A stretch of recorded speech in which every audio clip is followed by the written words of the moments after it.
Olá, a paz do Senhor Jesus Cristo a todos os nossos irmãos no nosso núcleo teológico Antioquia.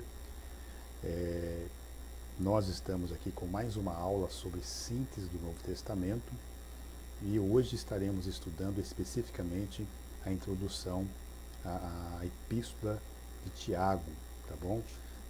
Lembrando os nossos irmãos que já estamos terminando esse assunto e assim que terminarmos já estaremos dando início a uma outra matéria, né, que tem o título aí de Síntese do Antigo Testamento. Então, eu desejo a todos aí uma boa aula em nome de Jesus. Fica com Deus. Vamos lá então, né, para a nossa aula, né? Hoje o título aqui da nossa lição é Tiago, Fé como Ação na História. Então, quando discorremos sobre essa epístola, o que percebemos é que há nessa trajetória, há uma ação de fé por trás disso. Então, por isso que é glorioso, né? É muito gostoso estudar as epístolas, né? Principalmente aqui a de Tiago falando, porque percebemos nela uma ação de fé por trás da história. E isso nos alimenta, isso nos fortalece, isso nos deixa mais aguçados ainda para estudar mais a palavra de Deus. Amém? Vamos lá então. Glória a Deus. A fé cristã, ela não é uma filosofia em que seus adeptos ficam discursando sobre os feitos de sua divindade, tá?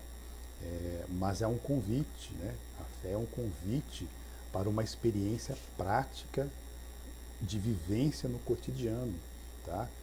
É fé revelada como uma ação histórica através das obras. Esse será o principal debate em torno da Epístola de Tiago, beleza? Então, já estamos aprendendo aqui que a nossa fé, ela não é uma filosofia, né? Mas é, na verdade, uma, uma experiência prática que a gente vivencia todos os dias da nossa vida, beleza? Vamos lá então.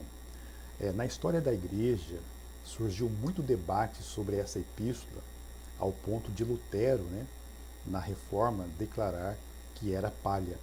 Então existia uma resistência sobre a estrutura e a teologia de Tiago. Assim como nós vimos ali na epístola de Hebreus, que houve debate, houve controvérsias, né? Devido ao não saber quem era o autor da epístola, com dúvidas também concernente a quem foi destinado a carta, e isso gera então uma série de debates, isso gera uma série de discussões, tá? Incertezas, e a epístola de Tiago também não é diferente, tá ok? Nós temos aqui debate a ponto de uma pessoa famosa aqui, Martinho Lutero, o grande reformador aí da reforma protestante, né? Ao olhar para a epístola de Tiago, ele a considera como nada, né? O texto vai dizer aqui como palha. Então, se percebe uma forte resistência contra a estrutura e contra a teologia de Tiago. Mas graças a Deus, né, no acertar das contas aqui, é, a epístola, graças a Deus, foi incluída no cânon, né, fazendo parte dos livros inspirados por Deus, e se aceita hoje também, graças a Deus, que Tiago, né, o irmão do Senhor, é o autor da epístola, beleza? Vamos lá então. Então vamos falar um pouquinho agora da autoria da epístola de Tiago, ok? Apesar desta epístola ter suas controvérsias no processo do cânon, ela em seu início já cita o nome do autor. Tiago 1:1 vai dizer o seguinte, né? Tiago, servo de Deus e do Senhor Jesus Cristo, as 12 tribos dispersas entre as nações, saudações. Então nós temos aqui, nesse texto, Tiago, né, se referindo como autor, certo? E já especificando para quem destina-se essa carta, beleza? Fato é que o fato de ter Tiago como escritor, o que gerou polêmica, o que gerou debates, o que gerou então questionamentos, tá? É porque nós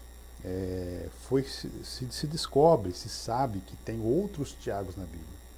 Então, se é Tiago que escreveu, quem é esse Tiago? Certo? Então, esse aspecto fica evidente sobre o nome do autor, né? Contudo, podemos notar que existiam, né, mais de um Tiago na narrativa bíblica. Então, quem é esse Tiago? Aí, o autor aqui, né, acho que aqui, aqui, nessa saudação podemos constatar que o autor é alguém conhecido. Então, esse Tiago que traz o nome na epístola não é qualquer um Tiago. A gente tem que ficar atento com isso. É alguém conhecido, tá? É alguém que tem autoridade, tá ok? Então, esse pode ser um dos argumentos pela falta de justificativa de quem era o autor apresentado com poucos detalhes, beleza? Vamos lá. Então, com o passar do tempo, pode-se ter perdido quem era o autor devido à mudança geracional, mudança de geração dos cristãos, enfim, vamos lá. Carvalho, né, é um autor que discorre sobre o assunto, tá? Em 2009, página 66 do seu livro, nós vamos ver outros autores também, ok? E ele aponta 4 pessoas com o mesmo nome do autor da epístola, que são, né? Olha só que interessante. Então, se é Tiago que escreveu e a Bíblia cita 4 Tiago, quem é esse Tiago então que escreveu? Tá? Então, o autor aqui, chamado Carvalho, né, debruçando sobre o assunto, ele vai dizer o seguinte, ele vai apontar 4 Tiago aí. Ele vai falar do Tiago, filho de Zebedeu, tá? Aqui, né? Tiago, filho de Zebedeu. Ele vai falar também de Tiago, filho de Alfeu. E ele vai falar também sobre Tiago, o pai de Judas Tadeu, certo? Tiago, o irmão do Senhor Jesus. E o Tiago, irmão do Senhor, né? Então são 4 aqui. O Tiago, irmão do Senhor Jesus. Essas 4 possibilidades também são mencionadas pelos autores já citados no texto. Então, analisando os relatos históricos, teremos uma aproximação de quem seria o possível autor da Epístola de Tiago. Vamos lá, então? O primeiro Tiago, filho de Zebedeu, tá? O primeiro Tiago aqui, certo? O filho de Zebedeu, é também conhecido como Tiago, né? Boanerges, né? Boanerges, também conhecido como filho do trovão. Nós temos uma referência sobre ele em Marcos 3,17. Então, esse Tiago aqui, irmão de João, ambos originários da cidade de Cafarnaum, onde morava com seu pai. Esse personagem aqui não pode ser considerado como possível autor, pois o relato histórico do seu martírio é anterior à escrita da carta. Olha só que interessante, tá? Então, nós descobrimos que esse primeiro Tiago, que traz um relato dele em Marcos 3,17, não pode ser o autor, né? Porque o relato do seu martírio é antes da carta, tá ok? Veja aqui alguns textos que aparecem esse Tiago, né? Que menciona esse Tiago aí, esse primeiro Tiago. Nós vamos ter menção dele em Marcos capítulo 1, 19. Nós vamos ter menção dele em Marcos capítulo 5, verso 37. Marcos 9, 2. 10 e 35 e Marcos 14 e 33. Beleza? Então esse Tiago aqui, ele já está descartado. Beleza? Vamos lá. O segundo Tiago, filho de Alfeu e de Maria, né? Ou seja, o segundo Tiago, filho de Alfeu, e é também Alfeu e filho de Maria, que segundo a tradição, tá, irmão? Segundo a tradição, essa Maria é chamada também de Salomé, tá? E irmã da mãe de Jesus. Então a tradição é que diz que também era filho de Maria, irmã da mãe de Jesus, tá? Que fique claro aqui que é a tradição que diz. Também identificado como Tiago menor, recebe esse título por causa da sua estatura inferior ao do irmão de João, tá? E por ser o mais novo dos apóstolos, beleza? Então vamos lá. Nas Escrituras não existe mais registro sobre esse personagem, tá, após a ascensão de Jesus. Contudo, a tradição histórica relata que ele foi morto por ordem do sumo sacerdote Ananias, e texto em que esse Tiago é mencionado. Olha só que interessante. Nós temos esse Tiago menor aí, aparecendo aqui em Mateus 10 e 3, e o verso 27. Nós temos registro dele em Marcos 3 e 18, Marcos 15 e 40, também Lucas, 6 e 15 e Atos 1 e 13, beleza? Então, esse aqui também está descartado. Vamos lá. O terceiro Tiago, o pai de Judas Tadeu, devido à ausência de relatos consistentes sobre esse personagem, fica descartada a possibilidade de ele ser o autor da epístola, beleza? Então nós vamos ver aqui textos em que esse Tiago é mencionado. Olha, esse Tiago aqui, o terceiro, é mencionado em Mateus 10 e 3, Marcos 3 e 18, Lucas 6 e 16 e Atos 1 e 13. Também relata sobre esse terceiro Tiago aqui, beleza? Ele aparece de maneira coadjuvante, Seu nome é mencionado porque seu filho fazia parte do colégio apostólico, beleza? Então vamos lá para o quarto Tiago, o irmão de Jesus. Este personagem é uma liderança reconhecida em Jerusalém, como eu já disse aqui no começo, tá? Vários teóricos apontam como o escritor da epístola, também reconhecido por ser um meio-irmão de Jesus. Então, estudos confirmam que esse Tiago, que traz o nome dele na epístola, é o Tiago, irmão do Senhor Jesus, o mesmo Tiago que foi pastor em Jerusalém. Beleza? Tranquilos até aqui? Nenhuma dúvida, Graças a Deus por isso. Vamos lá. Figura que teve sua elevação no cenário histórico, tá? Após a ressurreição de Jesus. Essa hipótese ganha mais sustentação quando colocamos em comparações, ou em comparação, as ideias do Concílio de Jerusalém. Como ele foi pastor de Jerusalém e ele teve participação ali nos assuntos, Então, Atos 15, do 3 ao 21, certo? Escrito por Lucas, com ideias da carta de Tiago, principalmente referente à ênfase doutrinária. Então, o que contém na Epístola de Tiago, ela tem uma referência, ela tem similaridades com os assuntos que foram abordados lá em Atos 15. Então, isso fortalece mais, tá, a ideia de que é o próprio Tiago quem escreveu, beleza? Então, voltando aqui, então, esse escrito por Lucas, com ideias de cartas de Tiago, principalmente referente a ênfase doutrinária. Textos em que o meio-irmão de Jesus aparece. Então, nós vamos ver aí que em Marcos 6 e 3, João 7 e 15, Atos 12 e 17,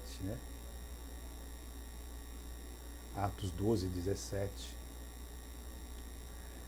Atos 15 e 13, 21 e 18.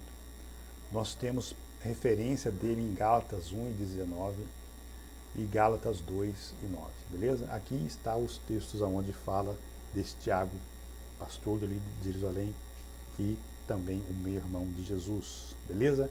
Tranquilos até aqui? Vamos lá? A data e local da escrita. Nesta parte, observaremos as possibilidades sobre os elementos históricos da epístola de Tiago. Elementos estes que nos auxiliam no processo exegético da epístola. Para Free Stuart, é um outro autor que discorre sobre o assunto, o ano aqui já é 2019, a página 394 do seu livro.